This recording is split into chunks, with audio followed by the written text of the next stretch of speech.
美国最新发布新冠病毒溯源报告，指责中国阻挠国际调查。对此，中国外交部副部长马朝奎周六表示，这份报告是一份彻头彻尾的政治报告、虚假报告，毫无科学性和可信度。美国官员周五在一份非保密简报中表示，美国情报界未能解决拜登政府内部关于新冠病毒是否起源于实验室事故的激烈辩论。简报的结论是，如果没有来自中国的新信息，比如最早期病例的临床样本和流行病学数据，分析师将无法提供一个更明确的解释。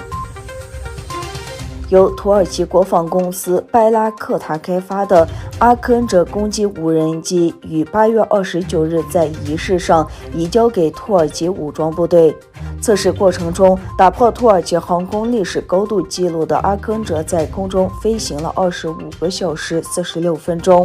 阿克恩哲进攻型无人机以其能够发射空对空导弹和人工智能等诸多特性而备受关注。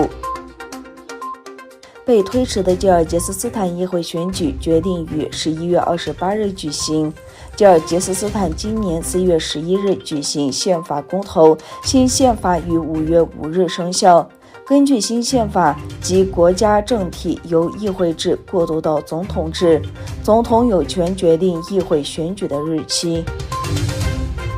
阿富汗首都喀布尔的哈梅德尔扎伊国际机场发生爆炸。阿富汗警方称，一名儿童在机场西北部的火箭榴弹爆炸中丧生。另一方面，美国军方星期天针对阿富汗首都喀布尔一个以攻击机场为目标的可能自杀汽车炸弹进行了军事打击。报道说，这一消息得到了塔利班发言人的确认。中国谴责美国海军军舰和海警船穿越台湾海峡。美国海军28日发布声明表示，驱逐舰记得号和海巡舰门罗号于27日行驶通过台湾海峡，表明了美国对印太地区的承诺。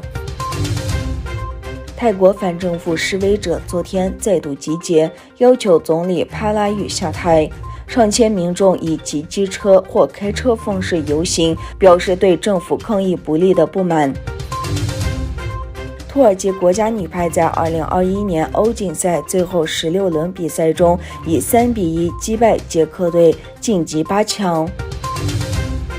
维吾尔人权活动家罗西安·阿巴斯女士在一篇关于中国对维吾尔儿童实施汉化政策的文章中表示，虽然已有140多个国家签署了儿童权利公约，但国际社会并未采取行动保护维吾尔儿童。